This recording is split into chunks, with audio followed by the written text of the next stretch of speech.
Hey there, RecTech family. Chef Greg here with you today. Today we're making lobster macaroni and cheese. You heard me right, lobster mac. In our cast iron pan, I've got about 2 ounces of butter. I'm gonna go ahead and add a 1/4 cup of flour, and we're gonna make a roux here. And a roux is, again, equal parts fat and flour. We'll let that melt and get happy.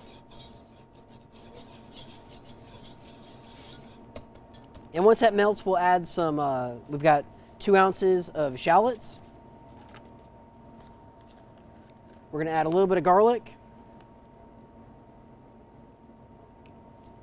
And we're gonna let that cook for about 3-4 minutes or so, and then we'll go ahead and add some milk. So I went ahead and cooked the lobster. This is a 2-pound lobster. I'm gonna show you how to get all the meat out of it. So all of what you see here came out of this guy. It doesn't look like a lot, so there's some good tricks, and we'll show you how to do that.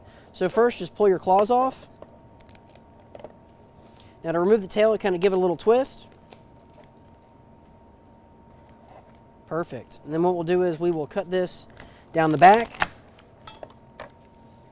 And if you want, you could take these, you could grill those like that. They'd be delicious. Now there's a lot of flavor in these shells, so if you're making lobster bisque, you can steep the shells in some cream. It'll be fantastic.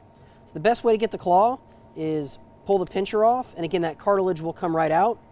And so you don't get a lobster bath, cover the claw with a towel or paper towel, take the back of a knife, pop it, and again, that claw will pop right open.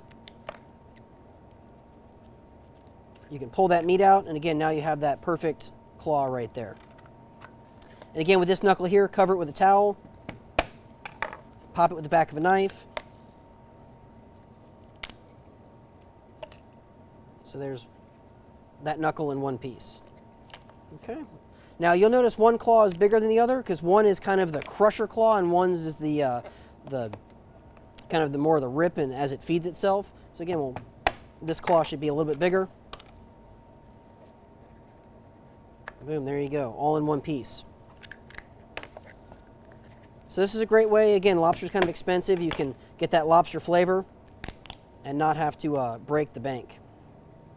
Okay. Now, chef tip here, you can take these feeler legs, lay them out, get a rolling pin, start at the kind of the pincher end and work your way out, and you'll end up like a little lobster noodle. It's really kind of interesting. So what we're gonna do is we're gonna give this a quick little rough chop, and this is all gonna go in the macaroni and cheese. Our roux is starting to sizzle and bubble and look wonderful. And you're gonna leave nice big chunks of lobster in there. Fantastic.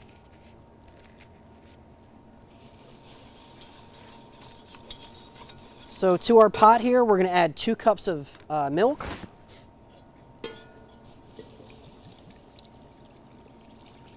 This is gonna start to make our sauce.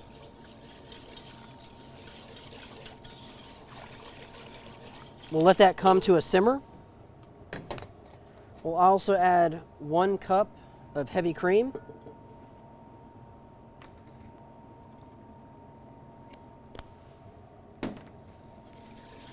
And once this comes to a simmer, it'll get nice and thick. The noodles we're using for this is Cavatappi, so it's like a really nice corkscrew.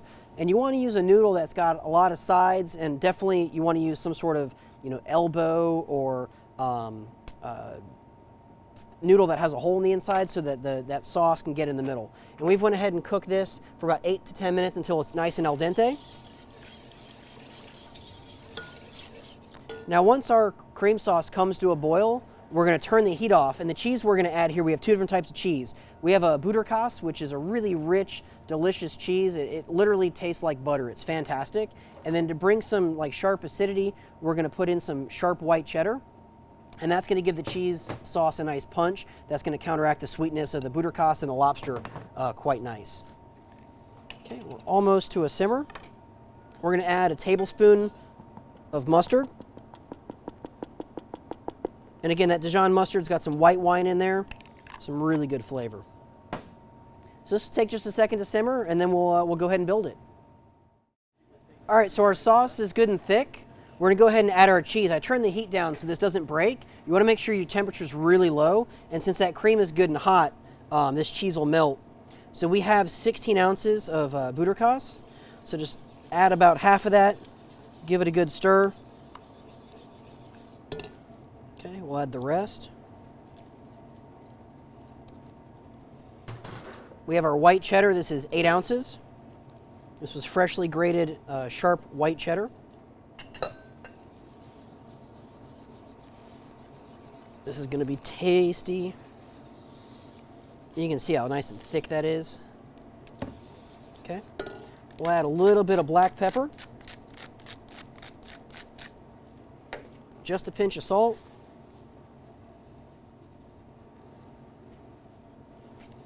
We'll go ahead and add in the meat of our 2 lobsters.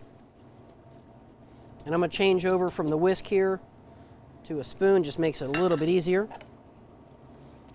Okay.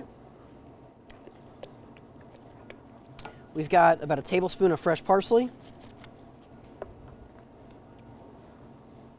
All right, and we have our noodles that we pre-cooked. This is a pound of the Cavatappi. And we've got our pan here that we went ahead and sprayed with Pam so nothing sticks.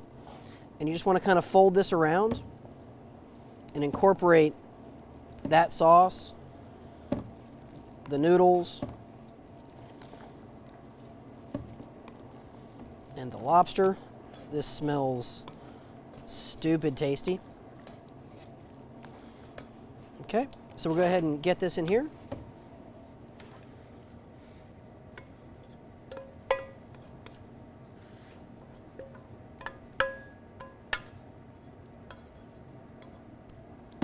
Okay. And to really take this over the top, we're going to add in about a half a cup of breadcrumbs on the top.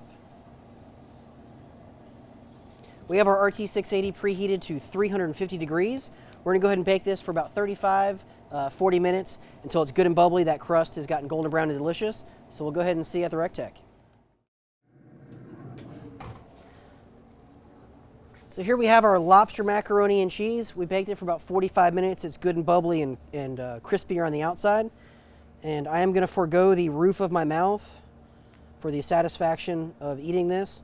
So pick up some lobsters, try to make some macaroni and cheese, and I promise you will be the hit of the party with this dish here.